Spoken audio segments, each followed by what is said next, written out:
Hello, ladies and gentlemen. This is the ElectroJet Rock Show. This is going to be show number 9. This is Jett coming to you from Las Vegas, Nevada. And I've got my esteemed co-host, Professor Electro, coming to you all the way from Los Angeles, California. What's up, rock and rollers? Welcome back. Welcome back. Yeah, good to have you here, rock and rollers.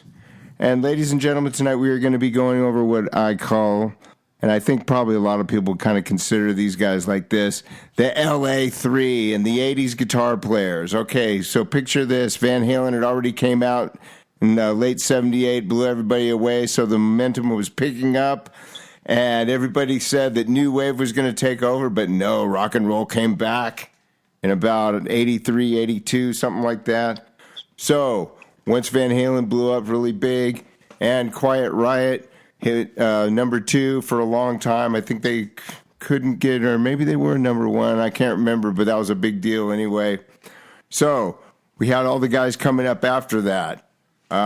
Obviously Yngwie Malmsteen, but we're not going to put him in this one because he's not from L.A., but the L.A. guys were basically Jakey Lee, Warren Dimartini, and George Lynch. They were all kind of like interchangeably in some of the bands like Ratt and they were all kind of going for following Edward, trying to make it big, for lack of a better way of putting it, after Van Halen came out. So those were kind of the big 3. So what do you think about that one, Professor? Yeah, just like J.E. said, these guys were all kind of vying for one of those rock star spots. And I think what they all have in common, too, is they were all kind of connected through Ozzy. They were either auditioning for Ozzy or were being sought out by Ozzy. And they were all kind of connected. They all played in the L.A. club scene. And they were all kind of also maybe looking to eventually to put their own solo thing together as well. So I think they had all those things in common. And there's a certain element of styling, of guitar playing styling, that I think they share. They have some things in common. Jett can probably allude to that a little better than me since he's more of a guitar master. So what's your feeling on that in terms of their guitar playing style, Jett? Oh, yeah, that's a really good point. Okay, yeah, there's the one signature thing about L.A. guitar players, especially if they've been around in L.A. for a while, we're on the Sunset Strip in the 80s, is the one signature thing is a very wide vibrato. And those 3 guys, all 3, they definitely have, but the L.A. wide vibrato kind of thing. Yeah, all 3 of them, Lynch, Dimartini, and Jakey Lee.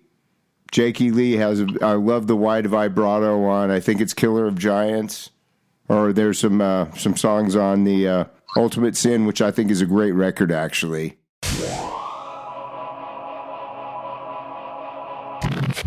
Yeah, so actually, Professor's right. 2 of those guys were actually Ozzy Osborne players of one type or another, and Jake ended up getting it after Randy died. But, the L.A. wide vibrato, that's one thing that they definitely have in common. So my understanding, and you can correct me if I'm wrong on this, Jett, but Ozzy actually did hire George Lynch, but fired him and hired Jake partially because Sharon liked Jakey Lee's look better than George Lynch. And George Lynch always kind of felt a little bit slighted by that. And also by the fact that I guess when George and Randy were kind of hanging out and Ozzy picked Randy, George Lynch kind of felt like he got the consolation prize by teaching at Randy's school while Randy was off touring. So I don't remember exactly where I read that, but that's kind of the story that I heard. But they're all kind of connected through Ozzy. They were all either auditioning or were being sought out by Ozzy. So they think there was a connection there. And there was also the connection through the LA band Ratt, obviously, which Warren ended up playing in for quite a long time. And Jake, I guess, was in it very early, before 82, but he quit that, was my understanding. Yeah, all three of these guys are legends in their own right for good reason, for different reasons. George Lynch stands out a little more because I think he's a few years older than the other two guys, so he'd been around longer.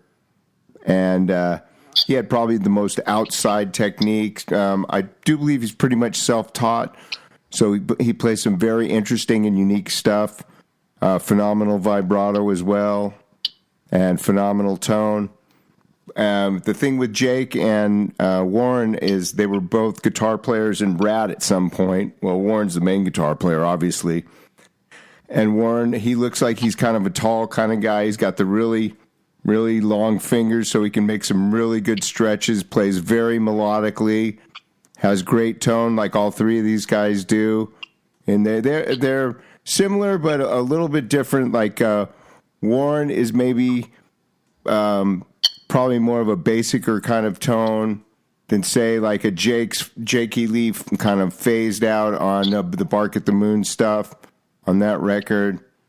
George Lynch, back in the Dokken days, I think he used probably pretty much more effects than he does now. So in a way, Warren was almost like the driest of the guys, but complete virtuoso. The interesting thing about Jakey Lee is I think he's more of like a shorter guy, so he's known for doing really, really wide stretches using his thumb over the fingerboard to get really wide intervals and stuff like that. Also, I saw Jake play at Vamped here in Las Vegas, Red Dragon Cartel. The music was phenomenal. Yeah, so Jake has the compositional skills. Which they all do, and they're all very unique about that. And I'm very big fans of all three of these LA guys' work in their respective bands. Yeah, I would agree with all that. Everything you just said there, Jett. One of the things I thought was kind of interesting, and I wish I had a rewind button in my brain, because back in the early '80s. We used to go to a lot of these open parties, these backyard parties, which back then were just everywhere at the time. And a lot of times they'd have, bands that were playing, bands and kegs, and just people packed into somebody's house while the parents were out of town. But I did go, and every once in a while, you'd see kind of the same valley bands, of which we were one. But one day I went in and I saw some equipment set up, and I could see, it's Marshalls and Ampeg SVTs. Wonder who these guys are. And who was it? It was Rough Cut. And I don't remember exactly when this was. I do remember Paul Shortino obviously was singing. I remember they sounded great. I mean, it was obviously not a party band. They were awesome. Especially, at a party like that, you're not expecting that kind of quality. But, also just the musicianship was just obviously... Here's the question, though. Do you remember if Jake was playing guitar at the time? That's what I was just about to get to. I don't remember. That's what I wish I had that rewind brain, because at that time I didn't really know who Jakey Lee was. Right. This was, I remember, they were all good. It very well could have been. So that's why you brought up Rough Cut, because Jakey Lee was in Rough Cut for a while. Exactly. Then. So I wish I had that rewind button in my brain so I could see if that was him that I saw.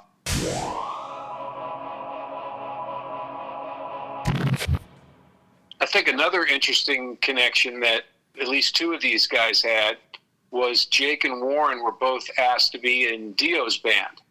And I think they even played for a short time in Dio's band, but it didn't work out. I think creative differences, mostly because I think they wanted to play more complex stuff and maybe more shredding, and Dio wanted them to, back off of that a little bit. I don't know the exact story about that, but I do know that both of them were in Dio's band, but only for a short time. It'd be interesting to hear some of those recordings, if any of them exist. But to this time, I haven't heard any, at least from my end. Very good, Professor. Okay, I'm going to just say in closing a few things about each guy. George Lynch, the body of work with Dokken, incredible. Like I said before, he's a little older than the other two guys, I do believe. Warren Dimartini, also the body of work with Ratt, phenomenal. Has great riffs. The solos are very, very melodic. Really love Warren's playing. And then Jake E. Lee, the two that he did with Ozzy are phenomenal. I think the Ultimate Sin is a very underrated album. Ozzy doesn't like the drum sound on it. It doesn't have the punch that, say, like No Rest for the Wicked has on the drum sound, but the songs are phenomenal. The guitar sound is huge. And, the LA3. Big fans of all three of those guys. Honored to be in LA when they were coming up on the Sunset Strip in Hollywood. Yeah, I'd like to just interject a few last things about each one as well. Jake E. Lee's just got that real shredding style, especially on Bark at the Moon. Unfortunately, as everybody else likes the hits, and Bark at the Moon, obviously one of those. With Warren, the two that stand out for me are "Lay It Down" and "You're in Love" by Ratt. Not as much of a Stephen Pearcy fan, but definitely a Warren Dimartini fan. And those two songs really stand out to me as well. And then George, also the songs that stand out to me, again, the hits "In My Dreams," "Paris is Burning," "Into the Fire," "Breaking the Chains." Just some great leads Dream on that. Warriors. Yeah, exactly. Just some great, tasteful, had great tone. And like all three of those guys, all exciting players to listen to. So interesting comparing and contrasting those three guys. Yeah, I'd say George is probably the most exotic outside the box note-wise of the three, but they can definitely are very signature in their own way. You could almost say like Warren's maybe as far as note choice is kind of the Clapton, using a clumsy metaphor, the Clapton out of the three.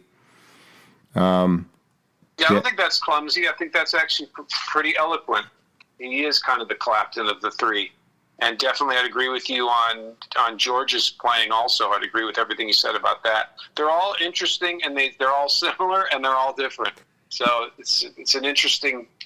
Yeah, I think the thing with Jake is the difference that he is because he's also a piano player. I think he was studying classical piano from a very young age, so that definitely I think he's got a little more of that where George is more like just instinct by the gut.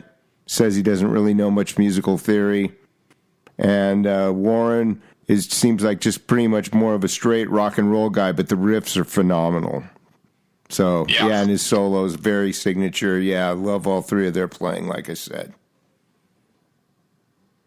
All right, well, I think it's about time to wrap it up. What do you think, Jett? I think it's time to wrap it up. Ladies and gentlemen, this is Jett Electro signing off with the Professor coming to you from Las Vegas and Los Angeles. Rock and roll! Rock and roll. And don't forget to like and subscribe. Thanks, guys.